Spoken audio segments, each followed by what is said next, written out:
So hello everyone, आज हम करने जा रहे हैं चैप्टर 2।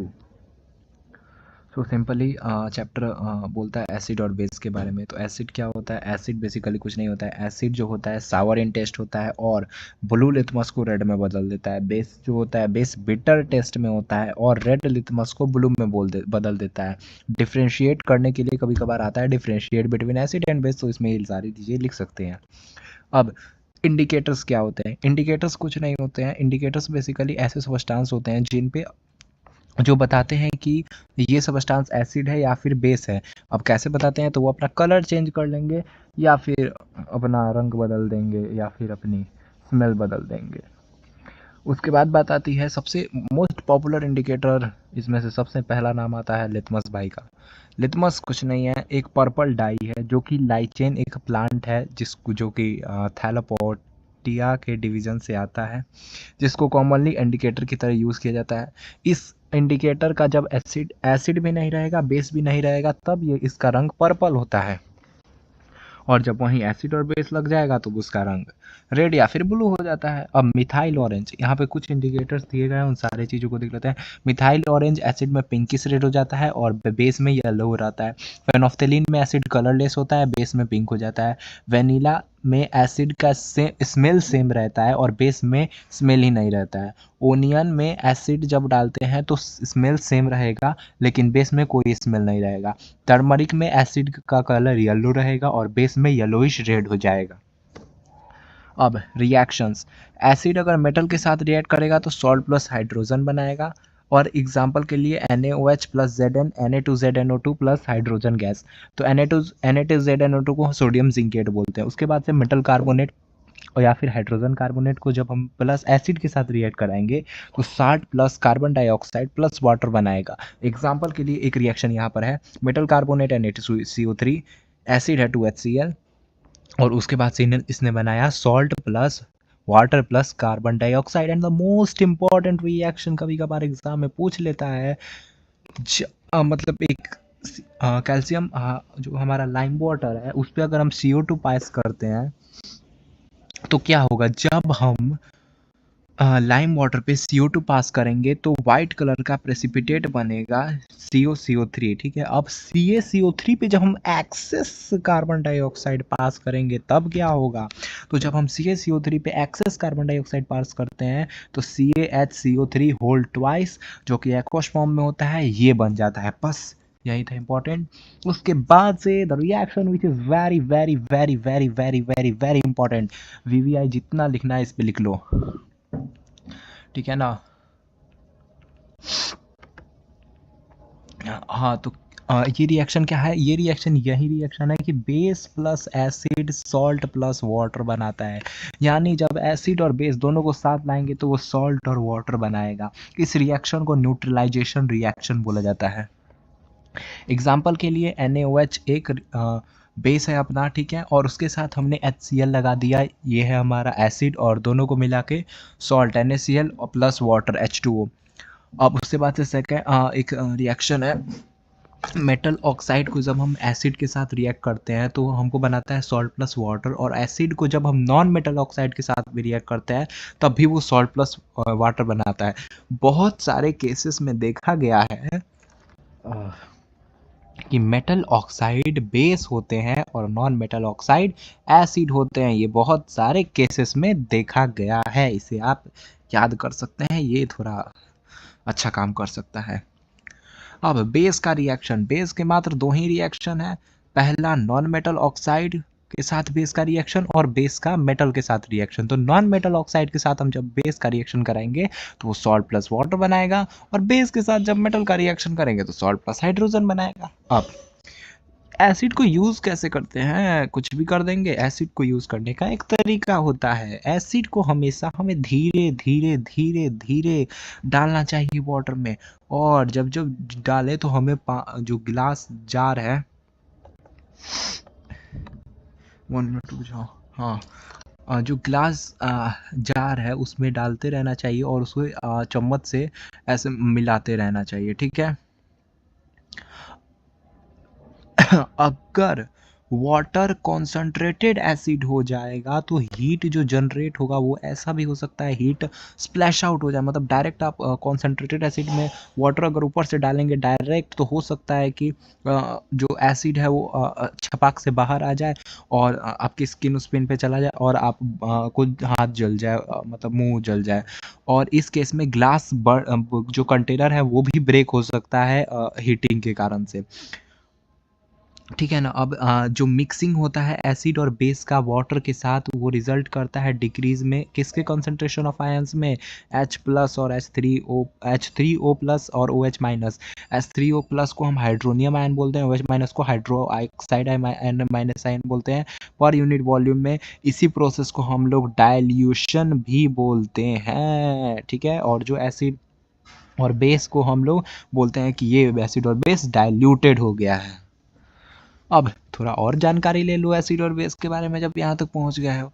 एसिड जो है हाइड्रोजन आयंस प्रोड्यूस करते हैं किसी सॉल्यूशन में जो कि उनकी एसिडिक प्रॉपर्टीज के लिए रिस्पॉन्सिबल है। कौन सा आयन? हाइड्रोजन आयन प्रोड्यूस करते हैं जो उनके एसिडिक प्रॉपर्टीज के लिए रिस्पॉन्सिबल है। हाइड्रोजन आयंस को मतलब हम लोग H प्लस भी दिखा सकते हैं और नहीं तो हाइड्रोनियम आयन H3O प्लस भी दिखा सकते हैं। अब बेस जो होते हैं वो OH माइनस यानी हाइड्रो ऑक्साइड आयंस वाटर में डिसॉल्व होने पे दिखाते हैं। जो बेस वाटर में सॉल्युबल है उसको अल्कली बोलते हैं।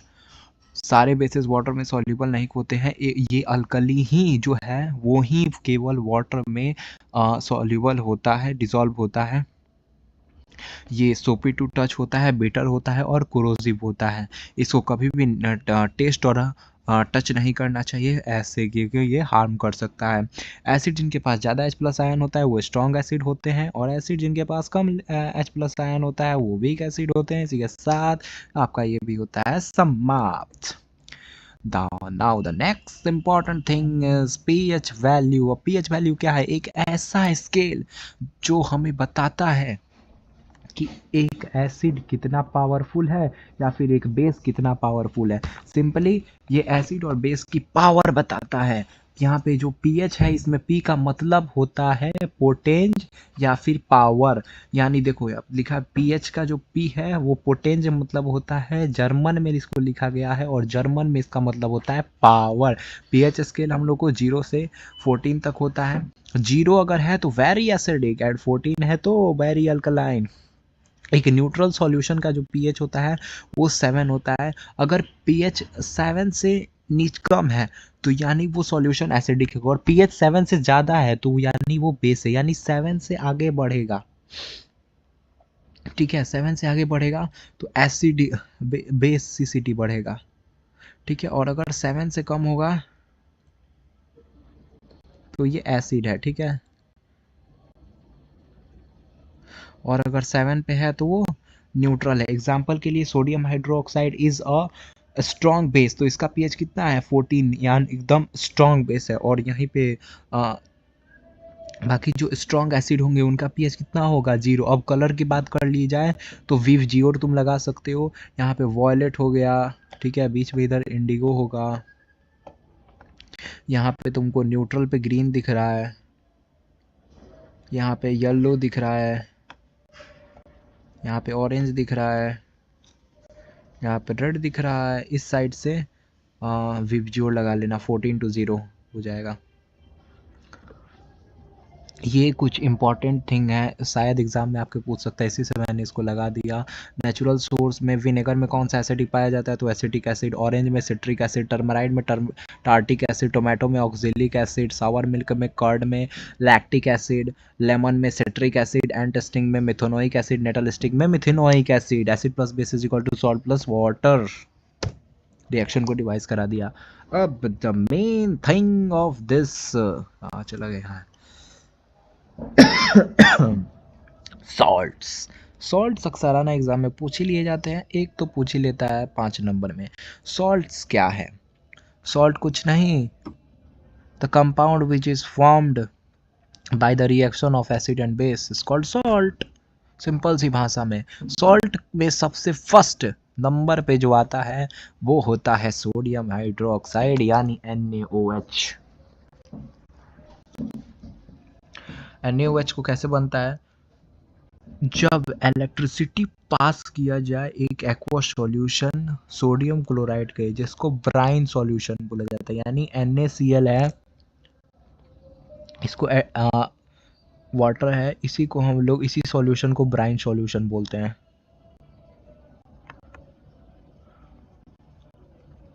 इसी सॉल्यूशन को ब्राइन सॉल्यूशन बोलते हैं। तब ये बनाता है जब NaCl को H2O से पास किया जाता है, तो ये ब्राइन होता है, ब्राइन सॉल्यूशन। तब ये बनाता है NaOH यानी सोडियम हाइड्रोक्साइड, और Cl2 और H2। अब इस प्रोसेस में क्योंकि Cl2 यानी क्लोरीन और H2 यानी अल्कली बनते हैं, इसी से इस प्रोसेस का नाम क्लोर अल्कली प्रोसेस भी रखा गया है। नहीं, यहाँ पे केवल क्योंकि अल्कली NaOH बनता है और क्लोरीन मतलब क्लोर, तो ये इसी से इसका नाम क्लोर अल्कली प्रोसेस भी रखा गया है। क्लोरीन गैस जो होता है वो एनोड पे निकलता है, और हाइड्रोजन गैस जो होता है वो कैथोड पे निकलता है। एक ट्रिक बता देता हूँ,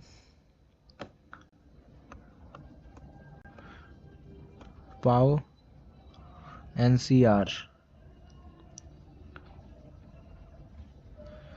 P से पॉजिटिव, ठीक है, पॉजिटिव, A से एनोड, ठीक है, और O से ऑक्सीडेशन, यानी जो पॉजिटिव पे होगा वो एनोड होगा, पॉजिटिव का मतलब एनोड होता है, और O से, और वो उसका ऑक्सीडेशन होगा। C से मतलब होता है कैथोड, जो नेगेटिव होगा कैथोड में जाएगा, और जो उसका क्या होगा, उसका होगा रिडक्शन। सेकंड जो अपना आता है वो होता है ब्लीचिंग पाउडर। ब्लीचिंग पाउडर कुछ नहीं होता है, ब्लीचिंग पाउडर बनता है जब क्लोरीन को हम लोग ड्राई सिलेक्ट लाइन पे पास करते हैं, यानी CaOH होल ट्वाइस के ऊपर, ड्राई सिलेक्ट लाइन के ऊपर अगर हमने क्लोरीन गैस को पास किया तो वो हमें कैल्शियम ऑक्सीक्लोराइड बना के देगा, और वाटर, इसी को बोला जाता है bleaching powder. Then what is its use? Bleaching powder का यूज किया जाता है ब्लीचिंग कॉटन में और लिनन में, टेक्सटाइल इंडस्ट्री में। उसके अलावा bleaching wood pulp paper factories में भी यूज़ किया जाता है इसका लॉन्ड्री में भी यूज़ किया जाता है। उसके अलावा इसका ऑक्सीडाइजिंग एजेंट में भी इसका यूज़ किया जाता है, केमिकल इंडस्ट्रीज में भी इसका यूज़ होता है, और ड्रिंकिंग वाटर को जर्म्स से फ्री करने के लिए भी इसका यूज़ किया जाता है। Now the reaction is baking soda. Baking soda का chemical name sodium hydrogen carbonate है, NaHCO3। NaHCO3 को बनने का फॉर्मूला क्या है? NaCl को H2O CO2 NH3 के साथ मिला देंगे तो अमोनियम क्लोराइड और NaCO3 यानी सोडियम हाइड्रोजन को कार्बोनेट बन जाएगा। NaOH के बारे में कुछ केमिकल प्रॉपर्टीज हैं, जान लेते हैं।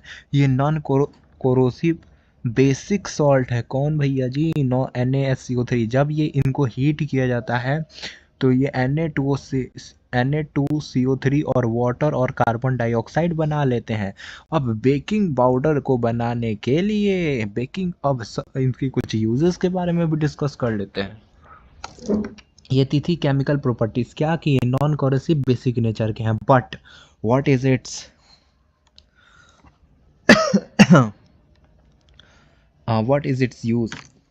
सबसे पहला, बेकिंग पाउडर को बनाने में, बेकिंग पाउडर क्या है? तो बेकिंग पाउडर मिक्सचर है किसका? Baking soda, sodium hydrogen carbonate, इसका सोडियम हाइड्रोजन कार्बोनेट प्लस कोई भी आप वीक एडेबल एसिड ले लीजिए, जैसे कि टार्टिक एसिड को अगर हम इनके साथ मिला देंगे तो हमें बेकिंग पाउडर मिल जाएगा, जिसमें, और जब हम रिएक्शन कराएंगे तो उसमें CO2 बनेगा, और इसी के कारण से CO2 जब प्रोड्यूस होता है, इसी से केक फूलता है। CO2 की वजह से ही केक फूल जाता है। सोडियम कार्बोनेट्स को इंटीग्रेंट की भी तरह यूज किया जाता है एंटा एसिड्स में। उसके अलावा इसका सोडा एसिड फायर एक्सटिंग्विशर्स में भी उसका यूज किया जाता है। वॉशिंग सोडा, अनदर केमिकल जो कि सोडियम क्लोराइड से ऑब्टेन किया जाता है, ठीक है, उसको बोलते हैं Na2CO3 दैट 10H2 जिसको वॉशिंग सोडा बोला जाता है। ये कैसे बनता है? रिक्रिस्टलाइजेशन किया जाता है सोडियम कार्बोनेट का, जो कि वॉशिंग सोडा हमको देता है। ये जो है ये बेसिक सॉल्ट है। Na2CO3 को वाटर के साथ तो ये बन जाएगा। यूजेस क्या क्या है वॉशिंग सोडा के, जरा देख लिया जाए। सोडियम कार्बोनेट वॉशिंग सोडा, इसका यूज किया जाता है ग्लास सोप और पेपर इंडस्ट्री में। उसके अलावा इसका सोडियम कंपाउंड जैसे कि बोरॉक्स बनाने में यूज किया जाता है। सोडियम कार्बोनेट जैसे कि क्लीनिंग एजेंट, डोमेस्टिक पर्पज के लिए भी इसका यूज किया जाता है। Now the last topic that is plaster of Paris. उसके बाद हो जाएगा आपका चैप्टर खत्म। जब हम जिप्सम, ठीक है, यानी CaSO4.10H2O को हीट करते हैं 373 केल्विन पे, तो ये वाटर मॉलिक्यूल्स लॉस कर देता है और बना देता है। अरे भाई ये किस तरह लिखा गया है? Sorry for the mistake. CaSO4 dot half H2O H2O।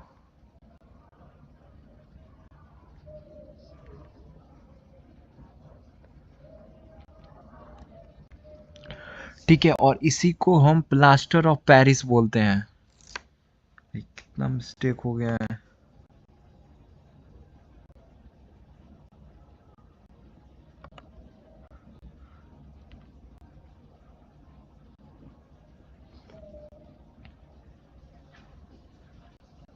हाँ, और इसका यूज़ जो किया जाता है इसी को हम लोग प्लास्टर ऑफ पेरिस बोलते हैं। और इसका जो यूज़ किया जाता है इस सब्सटेंस का, इसका डॉक्टर्स यूज़ करते हैं फ्रैक्चर्ड बोन्स को सपोर्ट करने के लिए। उसके अलावा इसका टॉयज़ बनाने में भी यूज़ किया जाता है, ठीक है। और प्लास्टर ऑफ पेरिस एक वाइट पाउडर है, और जब इसे वाटर के साथ मिक्स किया जाता है